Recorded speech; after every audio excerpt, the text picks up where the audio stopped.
Hi everybody and welcome back to Lost Genre Reddit Stories. This post is from the subreddit Am I the A-hole and it's by user ProfessionalCry1342. Am I the a-hole for refusing to help my dad's ex-wife with rent after his passing, even though she is struggling and my half-brother is still a minor? So here's the situation. My dad passed away 3.5 years ago when my half-brother was 11 years old. My dad and his ex-wife had been separated for about 5 years before his death, but they weren't legally divorced. During that time, they didn't really have much contact, and she didn't join any family gatherings or events. Even during the funeral, she wasn't there where my aunt, my grandma, and I, 32 female, were, and I didn't have a close relationship with her. My dad was also struggling financially, and he didn't leave anything behind apart from a small boat he had purchased in my name, which I sold and put the money aside for my brother's future and started paying towards his needs such as education fees and monthly allowances for him. My dad had still been supporting my half-brother's mom financially, even though they weren't living together, and I only had to communicate with her a few times after his passing about my brother's expenses. Here's where things get tricky. My aunt has been paying the rent for my dad's ex-wife and my half-brother for the past 3.5 years, as my dad's ex-wife claims to be struggling financially. She works full-time but also receives a pension through my dad. Now, the landlord wants them to move out, and my aunt, who has been helping with rent all this time, is not in a position to pay for the rent in the future apartment. My dad's ex-wife is now asking me for help with rent, claiming she's still struggling.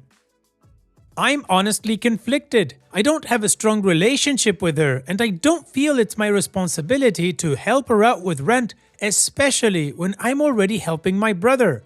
I've made it clear that I can't help with the rent, but she's persistent and threatening me to tell my brother that I'm this bad sister who is not helping him out with their housing situation, and she told me if I'm not helping her out with rent, I shouldn't act like a good sister and help out on anything else as well.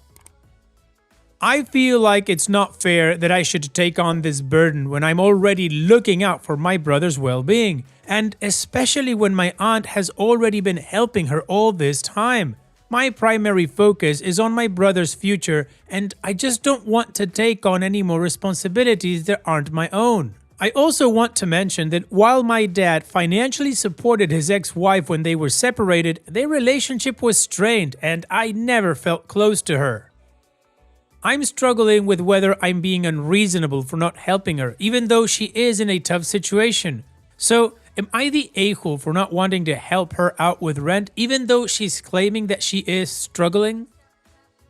No, OP, you're not the a-hole. You have zero obligation to support her financially. She's your dad's ex-wife. She is a grown adult with a full-time job and a pension. If she's struggling, it's her responsibility to figure out her finances, not yours. Besides, you're already stepping up. You're helping your brother financially. Your dad's ex-wife is trying to manipulate you, and she's had 3.5 years to figure this out. If I were you, I'd hold my ground, because if you give in to this one, it will not end. Also, you should make it clear to your brother that you are there for him, and let her figure out her own life. She's an adult. What do you guys think? Let me know in the comment section, and now let's check out the community comments.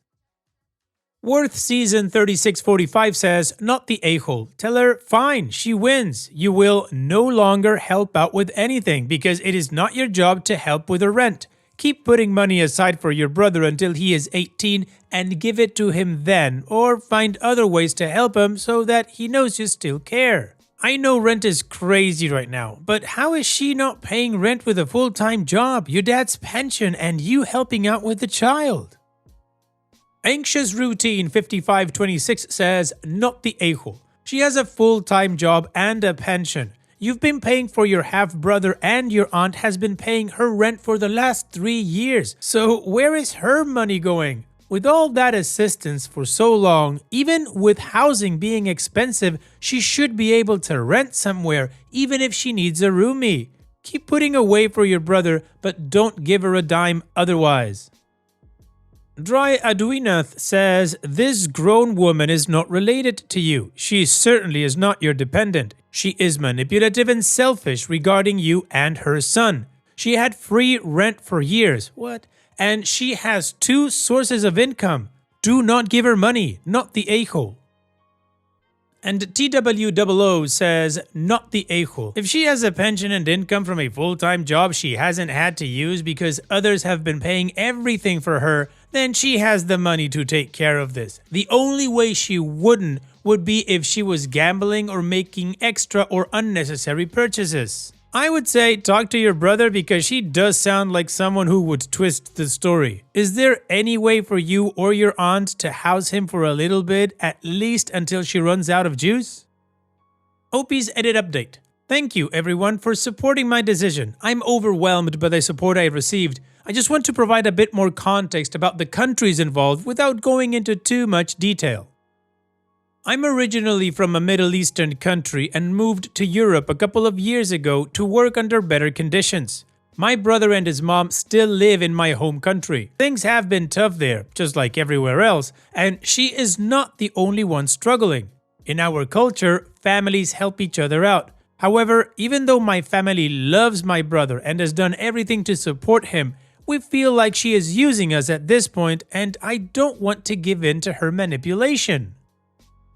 My mom was a single parent who worked 2 jobs to provide me with housing and all my needs until I was able to provide for myself. So her attitude is really frustrating me even more. As some of you suggested, I don't want to help her with budget planning or finding a new apartment because I'm afraid that if I help her even a little, she'll keep asking for more. I also think she wants to maintain an expensive lifestyle. She isn't into drugs or gambling, as far as I know, but she does spend a lot on luxury cosmetics, branded clothes, and even some Botox and similar treatments. Regarding taking my brother to live with me, it would be very complicated due to visa processes, but if things get worse, I will do everything in my power to arrange that. I told her that life is tough for everyone. I'm in no position to pay rent, and I'm not going to send her any money from my brother's account for her rent because he will need it more in the future. It is her responsibility to find somewhere to live within her budget. I also told her I don't want her to contact me ever again about anything related to this topic, as I don't believe it is my responsibility to help her. She was shameless enough to say that she didn't want the full rent, just my share that I had to support for my brother's sake. I will send my brother a text message in a couple of days letting him know that I love him, I'm always there for him, and he can reach out to me personally whenever he wants. I'm also considering giving him a debit card. She has until the end of this month to leave the current apartment, and I'm waiting to see how things will unfold. The community agrees that OP is not the a-hole, and from that short update, we get that OP told her what's what. So now, let's move on to the final update to see how this story ends. Over the weekend, I realized I was blocked on socials by the ex-wife, and also my brother removed me as well. I reached out to my brother directly because I wanted to make sure he knew that none of this was his fault and that I will always be there for him. I didn't want to say anything that could damage his relationship with his mom, but I needed him to know that I did nothing against him and that he can always reach out to me. To my relief, he responded right away and reassured me that he has no hard feelings towards me at all. He already knew that a lot of what his mom told him wasn't true and even said he was actually happy about the decision I made. He told me that if he were in my position, he would have done the same thing. One of the most upsetting parts of our conversation was when he admitted that he never liked asking me for money through his mom because it made him feel like a beggar, but she insisted on it. He also told me that she had been looking for an apartment way beyond her budget and had been trying to collect money from different people to afford it, which confirmed my suspicions. I also learned that now they found an apartment within whatever budget she has. What really broke my heart was when he said he needed to delete our messages because his mom sometimes checks his phone, and if she found out we talked, she would be very upset with him. It made me realize just how much control she has over him. I reassured him that the money I was sending for him is still his, kept safely with me, and that when he needs anything, I will find a way to help him. But it won't be through his mom anymore. He understood and seemed relieved. He also told me that he's already thinking about his future carefully and wants to choose a profession where he can be financially independent, so he never has to worry about money.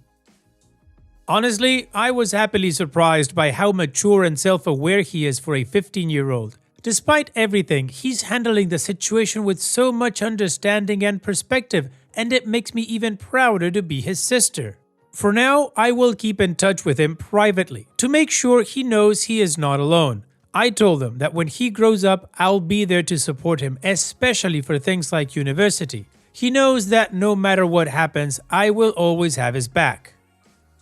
OP's edit. I'm not giving him a debit card or anything, as clearly he doesn't need and want it. I will save the money for his future since apparently she has the means to support my brother and he never wanted my money since he started high school. She was making him ask for his monthly allowance from me every month. Honestly, I didn't mind paying, but now that she doesn't want it, I will save it for his future when he will need it more.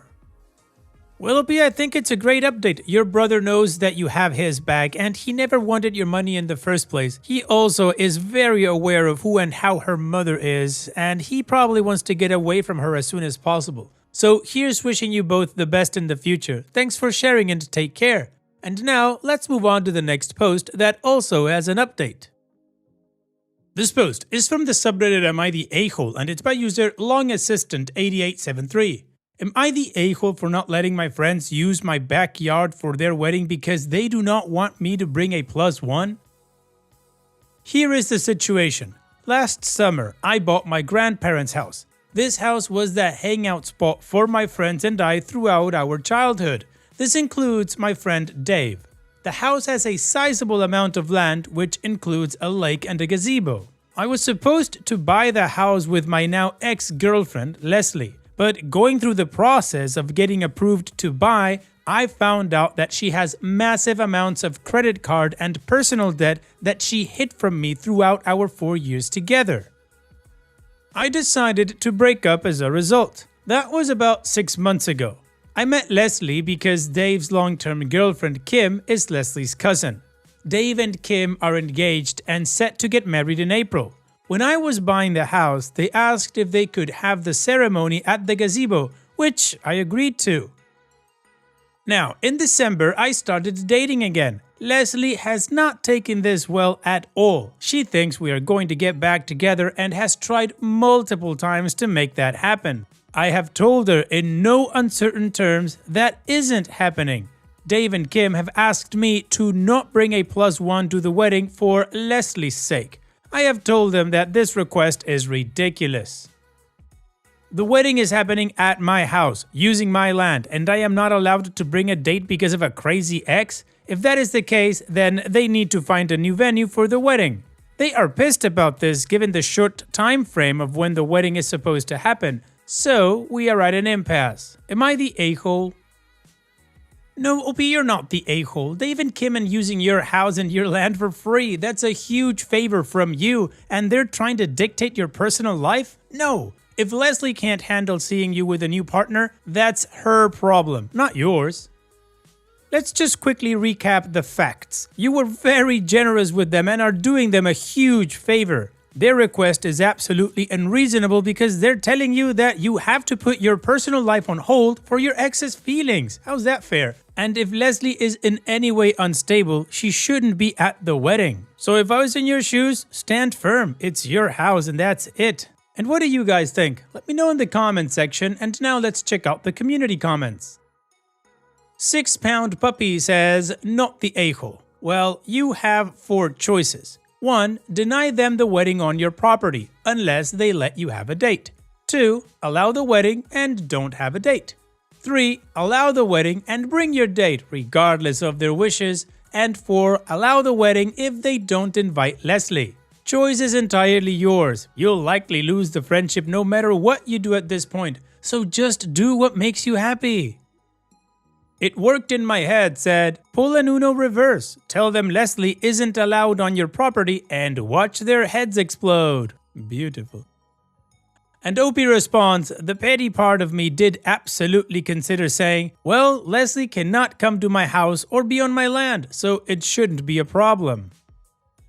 Guts Moxie says, wait, it is so let me use your land, gazebo, house, and lake to make our wedding happen, but you are not allowed to bring a date because of your ex-girlfriend request. Not to mention the fact that your land will be trampled on, visibly driven on, partied on. The lake may be used for many interesting and nefarious deeds, and you may be responsible for all the people that show up because you own the land, and the liability for damages or for personal injury may be on your home insurance? Heck nah, not the a-hole. That is some BS there. And Missindi28 says, not the a-hole, stand your ground and die on this hill. The entitlement is real. You better bring a date or they can find another venue. Question, are they even paying you, and don't bring a gift even if they are? And Opie responds, they are paying for the event insurance, but it is pretty small, but they are not paying me. Opie's edit. I have seen a few things brought up in a number of times in the comments, so I will quickly address them here.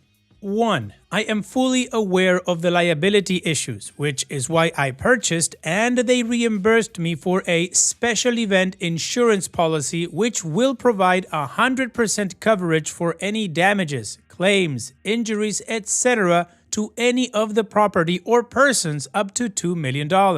It is one of the first things we did after I agreed to have the event in my home. 2. The wedding will have a maximum. If everyone comes, 75 guests, 5 catering staff, and 5 security staff. The security is because this is an open area that anyone walking past can access. The house has hosted events twice this size, and logistically it has been fine. On the property are 2 cottages, one with 1 bathroom and the other with 2 bathrooms. The only portion of my house that will not be locked during the wedding is the finished basement. The basement has 2 bathrooms. 3. Every person who is single, i.e. not in an established relationship, received an invitation with a +1, including me and Leslie. This talk came after I sent in my return card and indicated I was bringing a +1. Now they are saying they do not want me to have a +1 because Leslie blew up about it and they are afraid of a blow up at the wedding. And 4, Leslie indicated she intends to bring someone on her card. I do not know if she will actually bring someone. Alright, the community agrees, not the a-hole, Leslie shouldn't go. So now let's move on to the update to see how the story ends. So, I met Dave this morning. We talked for almost 2 hours about everything. I laid it out that I thought he was, at best, a crappy friend. I went through our long history of various things over the years that has me questioning our friendship. That was the bulk of our conversation. We then turned to the breakup with Leslie and the crap show of the last 6 months. Throughout the last 6 months, despite Leslie's craziness, I have bent over backwards to try and accommodate her feelings. She has shown up to my house in the middle of the night. I did not go for a restraining order. When I go out, I do not go to places I know that her and her family like to go. She has implied to her family and mutual friends at various times that I cheated and or that I took advantage of her financially, neither of which is true at all. I have held my tongue to not embarrass her about these things in front of her friends and family. Dave knows all that and yet is demanding once again that I put Leslie's feelings before my own. I said, you and everyone need to stop coddling her like she's an effing child. Dave concedes that Leslie has been crazy and ridiculous since the breakup, but he says she feels she did not get closure after the relationship. She wants to make an evening where she can talk to you to get that closure. He also told me that Leslie has been very vigilant about paying off her debt and paid off almost $10,000 of the credit card debt. She wants to talk to me about her progress to see if that might cause me to change my mind. It will not. I asked him, so do you expect me to go to the wedding and talk to her? Because I have her blocked everywhere and date or not, I do not plan to say a single mumbling word to her. He said, I fully expect she would lose it all if you all do not talk at the wedding. I told him if that is the case, then for the good of my property, I can't have Leslie come. If she is so unstable that I need to be coerced into a conversation with her, she is too unsafe to be a guest in any capacity in my home. So I have told him, based on what he has told me, Leslie cannot come to my house or be on my land. I am willing to still have the wedding at my place, but I cannot trust Leslie won't do something given what you are telling me. Dave lost it at this point. He said, F you and your crap, I don't need it. So I said, then the wedding is off. He left, so that's it. The bottom line, I broke up with her for lying. The money was what she lied about, but she lost my trust because she lied. How she has handled the breakup put her permanently on my do not date list. So she isn't my girlfriend, and I do not really consider them friends at this point. Well, OP, good riddance to Dave and Leslie for that matter. You don't need to run any of these risks for your home and for yourself. So good for you, OP. Take care and thanks for sharing. And that's it for today's video. Thank you so much for taking the time to watch it. Now, if you've gotten to this point in the video, I assume that you like these stories that I'm reading out. So here are a couple more that you might enjoy. And if you don't have any time to watch another story right now, save it for later. And also, don't forget to hit that subscribe button.